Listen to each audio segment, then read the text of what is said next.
Halo guys, welcome to my channel. Kembali dengan saya rekannya di Alternatif Channel. Channel yang selalu membahas hal-hal menarik di seputar kita. Dan di video kali ini kita akan membahas tentang cara mencari tahu watt yang dihasilkan di rumah kita masing-masing. Terutama ini untuk listrik rumahan ya.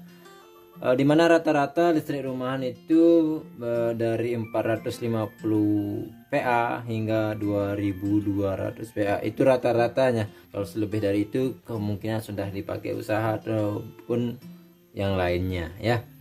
Nah di sini sebagai masyarakat banyak sekali yang salah penyebutan ya, karena salah kaprah memang. Dimana itu kan di Indonesia itu ya, kalau dulu ya sekarang yang itulah yang sekarang ya. Sekarang kan saya mau cara menentukan watt ya. Sekarang ini ada listrik 450, kemudian ada listrik 900, ada listrik 1300, ada listrik 2200 ya. Nah, dimana teman-teman ataupun saya juga dulu salah dalam penyebutannya karena memang tidak paham ya.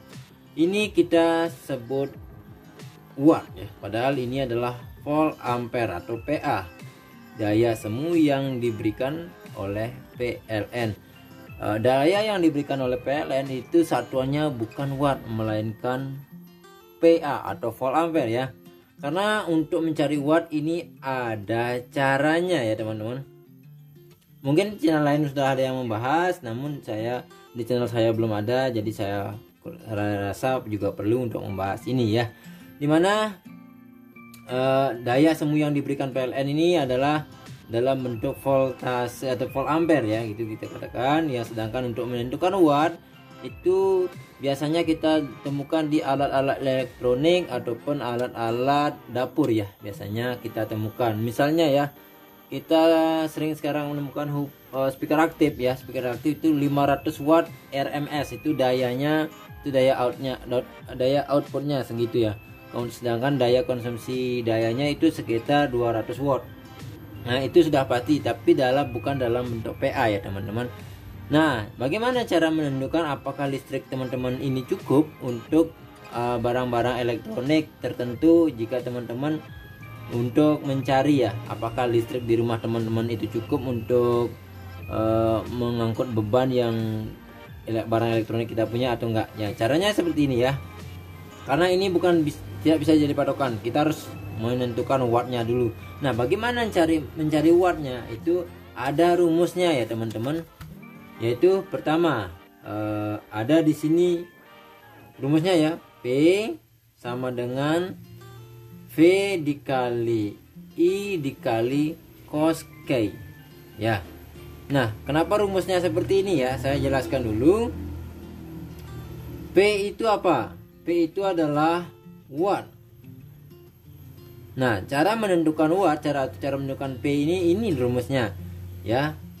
Kemudian apa itu V ya? V itu adalah daya aktif ya, daya aktif. Nah kalau biasanya listrik di rumah teman-teman kalau satu pas itu ya ini kan listrik satu pas ya, itu biasanya daya aktifnya adalah 220 ya, 220. Kemudian I ini ya, I ini adalah ampere atau arus ya. Itu berdasarkan ini ya. Nah misalnya 220 ini biasanya pakai MCB 1 ampere ya. Nah kalau di sini listriknya 450 PA, itu teman-teman pasti sering lihat di meteran itu MCB-nya MCB 2 ampere ya. Itu tergantung, kalau 900 MCB 4 ampere, 1300 MCB 6 ampere, dan 2200 itu MCB 10 ampere ya. Itu yang teman-teman lihat aja MCB teman-teman yang di bawah meteran terutama ya. Kemudian ada Koski ya. Koski ini adalah power faktor. Nah, rata-rata untuk listrik rumahan itu ada 0,8 ya. Ini sudah sudah pasti ya. Kadang ada yang lebih, ada yang kurang, tapi kurangnya sedikit. Tapi rata-rata memang Koskinya power faktornya itu cuma 0,8 ya teman-teman. Nah, sekarang bagaimana cara kita untuk menentukan wattnya ya? 450 berapa watt? Nah, sekarang kita coba ya. Kita pindahkan lagi rumusnya. P atau watt sama dengan P dikali I dikali Koski. Nah, P ini watt ya teman-teman, untuk mencari watt. Kemudian P untuk daya 450 PA itu ya, P nya itu 220 ya, itu sudah pasti 220 volt ampere. Kemudian I ini adalah arus dikali MCB 50 itu adalah 2 ampere. Kemudian Koski nya adalah 0,8. Ini teman-teman kalikan, bisa ini 450 ya, itu hasilnya 352 watt, bisa dikatakan seperti itu ya. Ini untuk listrik 450 PA. Nah, begitu ya teman-teman. Jadi P ini adalah 352 watt untuk listrik 450. Jadi begini pengertian pastinya ya. Listrik 450 itu hanya menghasilkan watt 352 watt, bukan 450. Ini adalah dalam bentuk volt ampere. Kemudian selanjutnya kita cek yang ke 900 ya. 220 dikali 4 ampere, MCB-nya kan 4 ampere untuk 900 ya. Kemudian kali Koski-nya ini adalah tetap 0,8 ya. Itu hasilnya adalah 704 watt ya. Ini untuk daya 900 PA. Jadi untuk listrik 900 PA itu bukan 900 watt, sekali lagi ya, itu hanya menghasilkan 704 watt ya. Kemudian selanjutnya untuk listrik 1300, 220 dikali MCB 1300 itu adalah 6 ampere, kita tulis 6. Koskinya masih 0,8, jadi yang dihasilkan adalah 1056 watt. Jadi ini untuk listrik 1300 PA ya, hanya segini. Jadi teman-teman bisa ngitung berapa watt daripada konsumsi daya alat-alat elektronik di rumah teman-teman ya. Jadi biar nggak salah beli atau bilang MCB-nya rusak karena jeglek terus, itu artinya kekurangan daya ya, teman-teman harus tambah daya. Kemudian untuk 2200 ya, itu 220 ini tetap ya karena satu fase.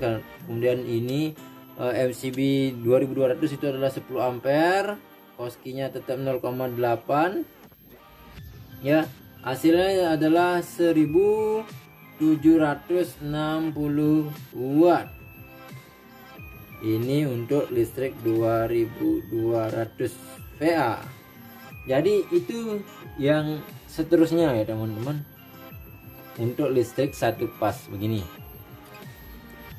Begitu juga banyak yang salah paham dengan token biasanya ya, yang itu sudah saya buatkan videonya. Ini hampir sama dengan ini ya. Jadi 450 ini bukan 450 watt melainkan 352, karena ini hanya dalam bentuk semu ya. Begitu juga dengan misalnya token ya. Token itu tidak sama dengan pulsa HP ya. Token itu ada harganya seperti kita membeli barang ya. Contoh token untuk listrik 900 PA non subsidi ya. Non subsidi itu harganya, harga per kWh-nya, bilanglah kita beli barang ya, itu untuk 1 kWh harganya 1.352 rupiah. Jadi kalau teman-teman beli dengan harga 100.000 nggak dapat 100 kWh ya teman-teman. Itu belum lagi ada potongan PPJ ya, pajak penerangan jalan, misalnya paling banter 0,8% ya. 0,8 apa 8%? 8% ya. 8% ya. 8% misalnya beli 100 kan 8.000 ya, berarti 100.000 dikurang PPJ-nya 8.000. Masih tinggal 92.000. Kemudian kita beli dengan 1 kWh itu harganya segini, berarti ini 92.000 dibagi 1.352, hasilnya itu sekitar 68 kWh kurang lebih. Itu jadi bukan 100 kWh teman-teman dapatnya ya. Berbeda dengan subsidi karena harga subsidinya juga lebih murah, jadi tokennya jelas lebih murah. Oke teman-teman, semoga bermanfaat untuk video kali ini tentang e-leasing listrik. Semoga bermanfaat. Jadi mudah-mudahan video ini dapat membantu sebagai sosialisasi ya, sehingga teman-teman tidak lagi salah penyebutan, tidak salah penafsiran lagi ya. Oke, terima kasih sudah nonton. Like jika suka dan dislike jika tidak suka. Sampai bertemu di video selanjutnya. Yuk.